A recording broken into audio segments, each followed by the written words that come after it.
Olá a todos, meu nome é professor Jairo Brasil, estou aqui para a segunda parte da nossa videoaula que trata a respeito da Comissão Interna de Prevenção de Acidentes, a CIPA.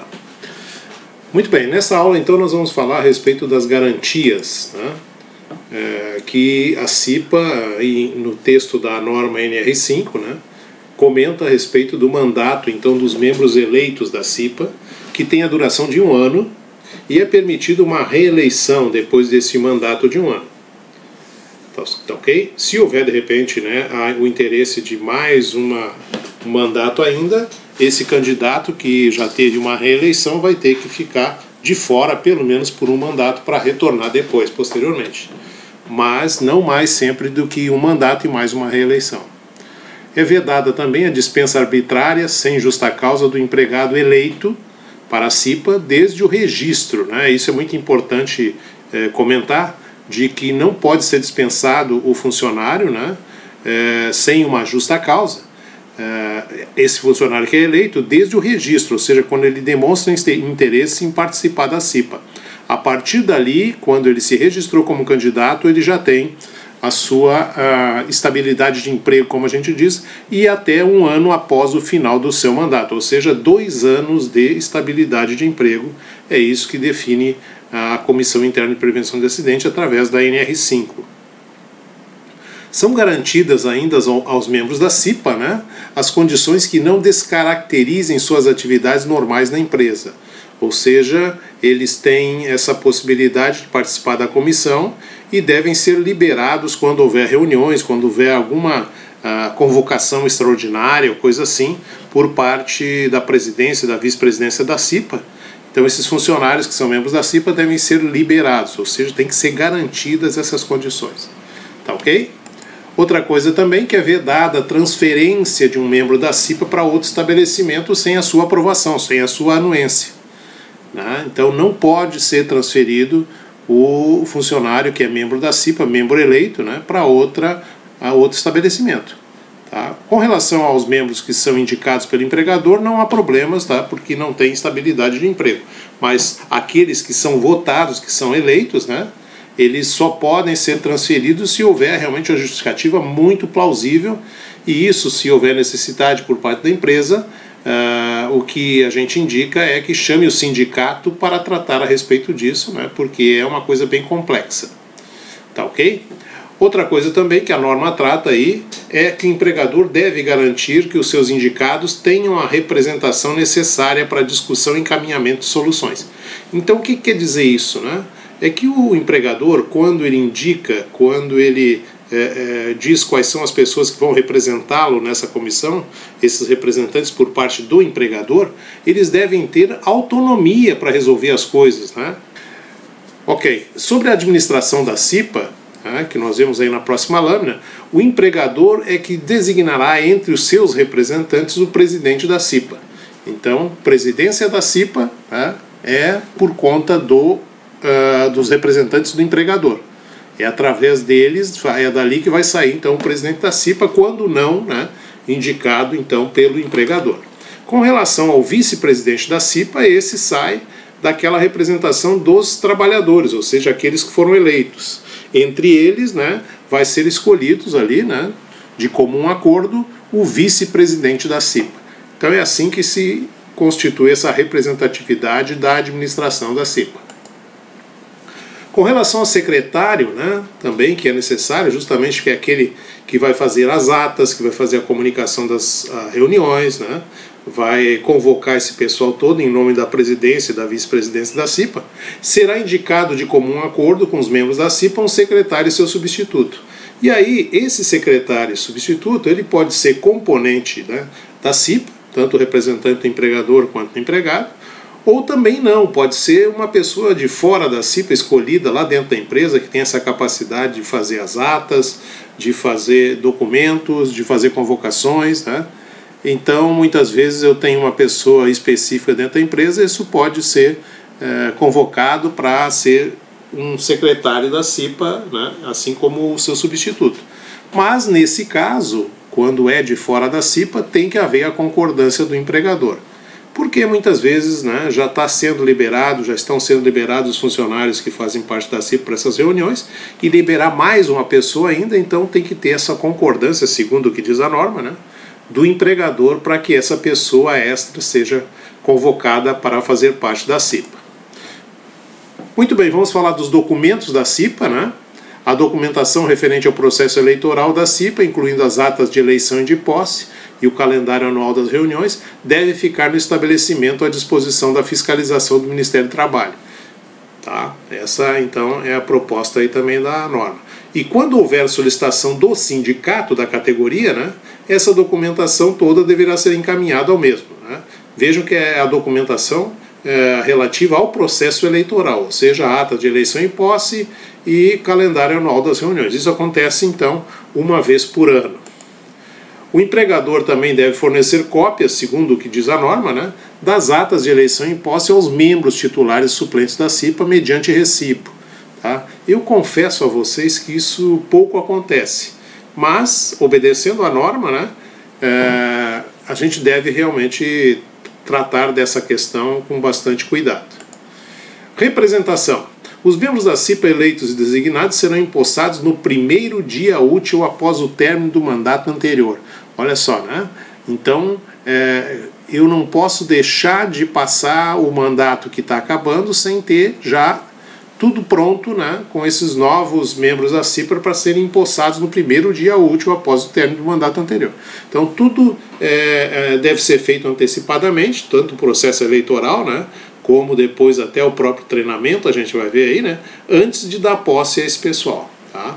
A CIPA não poderá ter seu número de representantes reduzido, bem como não poderá ser desativada pelo empregador antes do término do mandato de seus membros. Tá? Então veja só, se eu daqui a pouco tenho uma redução do número de funcionários da empresa durante o ano, né, eu não posso ir lá e reduzir o número de membros da CIPA. Tá? Assim como se houver uma elevação do número de funcionários, eu também não posso aumentar.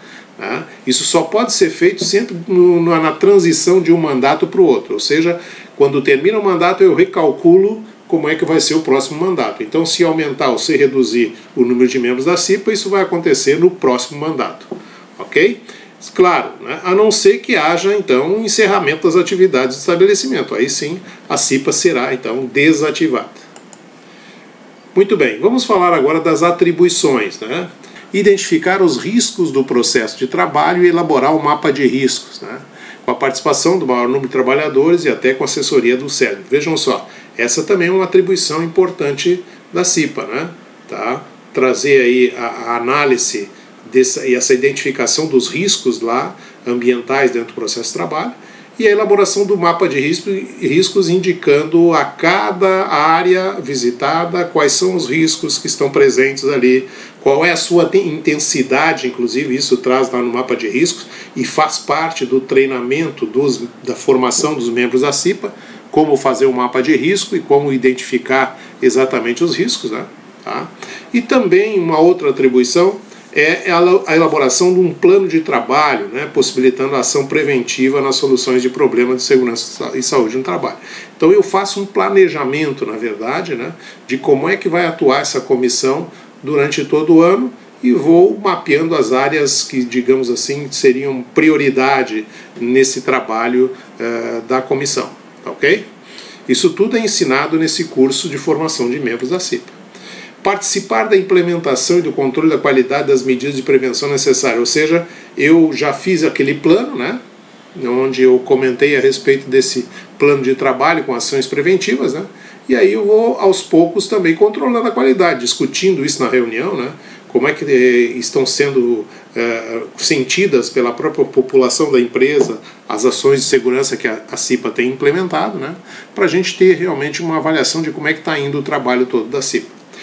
Outra atribuição é realizar verificações no ambiente e condições de trabalho visando identificar situações, né, que tragam risco. Isso eu diria assim, que é uma das maiores atribuições da Comissão Interna de Prevenção de Acidente. Eu confesso que já fiz parte da CIPA, né, tanto como membro eleito pelos empregados, como também membro representante do empregador. E uma das coisas que a gente sempre fazia, né, nas reuniões de CIPA era depois da reunião a gente reservava pelo menos 20 minutos para fazer visitas de grupos nas áreas, né? Nós dividíamos a nossa comissão em duplas ou em trios, né? E fazia visitas nas diversas áreas, identificando situações que trouxessem riscos. E isso era discutido na próxima reunião. A não ser que fosse uma coisa emergencial, a gente já discutia e já propunha alguma ação, né, naquele mesmo dia em que estava fazendo a visita nas áreas. Ok, outra atribuição é realizar a cada reunião, né, uma avaliação do cumprimento das metas, aquelas que a gente fez no planejamento lá no início, né, no plano de trabalho. A gente vai acompanhando e faz um cronograma, por exemplo, né, para ver o que era programado e o que foi realizado, né, o programado e o realizado. Então, é isso, né, fazer uma avaliação de como é que anda o nosso planejamento. Também outra coisa, né, que eu sempre digo, quem não é visto não é lembrado, né, é divulgar aos trabalhadores informações relativas à segurança e saúde do trabalho.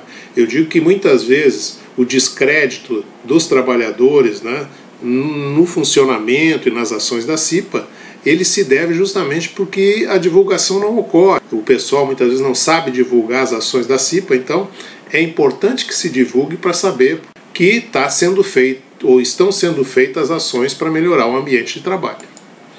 Outra atribuição também é participar das discussões promovidas pelo empregador para avaliar os impactos de alterações no ambiente e processo de trabalho, ou seja, quando existe alguma modificação, por exemplo, internamente dentro da empresa, com relação a aumento da capacidade produtiva, compras de novas máquinas, né, ampliação do ambiente de trabalho, né, com o crescimento da empresa. Então, tudo isso também a CIPA deve ser chamada para participar dessas discussões. E isso faz parte, digamos assim, das atribuições também do presidente e vice-presidente da CIPA, né? Eu digo sempre que a CIPA só é atuante quando tem um presidente e um vice-presidente que realmente são responsáveis e procuram estar envolvidos nos assuntos gerais da empresa.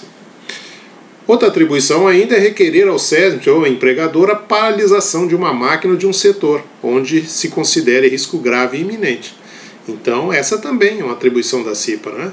Se houver algum local, alguma máquina que esteja suscetível a muito risco e daqui a pouco de trazer algum acidente de trabalho internamente e que a comissão entenda que essa máquina ou esse setor, né, é bastante arriscado deixar ele funcionando, né, para tomar alguma medida drástica, né, então ela vai ter que muitas vezes solicitar ao empregador, né, a paralisação do setor ou da máquina.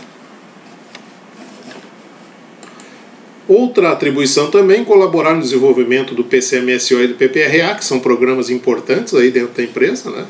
E a CIPA tem que estar também envolvida nisso.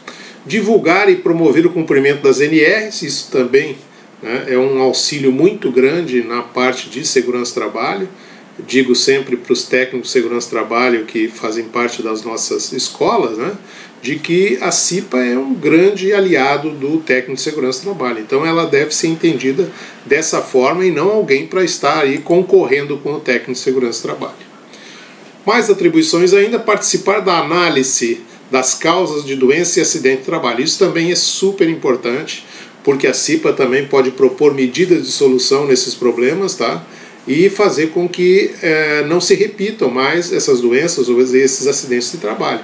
E a experiência dos próprios membros, representantes da fábrica, né, que foram eleitos, é muito importante porque eles têm realmente a experiência daquele local, né, de trabalhar ali no chão de fábrica junto com o pessoal. Requisitar ao empregador e analisar as informações sobre questões que tenham interferido na segurança e saúde do trabalhador. Muitas empresas, né, às vezes acabam tornando, digamos assim, essas informações uma caixa preta, para que todos os funcionários não fiquem sabendo exatamente o que aconteceu, né, ou o que tem acontecido, né? Então também esse é uma atribuição da CIPA, né, que ela deve exigir também essa questão aí das informações que são necessárias para saber por que os acidentes têm acontecido, as doenças ocupacionais e tudo mais. Outro Outro aspecto de atribuição também da CIPA é requisitar as cópias das CAT, né? Porque ali vai aparecer justamente a justificativa do acidente ou da doença ocupacional, por que aconteceu, data, horário, né? O local, né? Então isso tudo, às vezes, numa discussão da reunião da CIPA, querendo se saber mais detalhes de algum acidente ou de algum afastamento, né?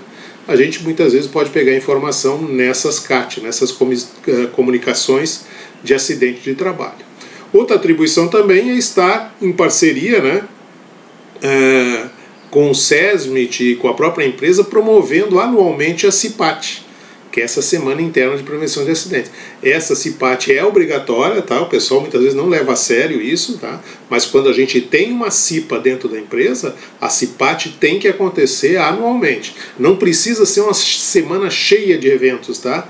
Mas pelo menos 2, 3 eventos devem marcar essa semana aí, que é considerada, né, uma semana importante para chamar a atenção do público interno, né, sobre os aspectos de saúde e segurança do trabalho. Outra atribuição também é participar anualmente em conjunto, né, com a empresa da campanha de prevenção da AIDS. Essa atribuição não era uma coisa importante há anos atrás, né, mas no momento em que a AIDS se tornou uma epidemia praticamente nacional, né, faz parte então das atribuições da CIPA também chamar a atenção para essa epidemia da AIDS, né, e trazer muitas vezes palestrantes, algumas ações no próprio âmbito da empresa, né, de orientações a respeito de sexo seguro e tudo mais, das doenças sexualmente transmissíveis. Então essa foi a nossa videoaula número 2, mais uma parte aí da Comissão Interna de Prevenção de Acidentes, e nos encontramos na próxima videoaula, tá ok? Um grande abraço para vocês e até lá!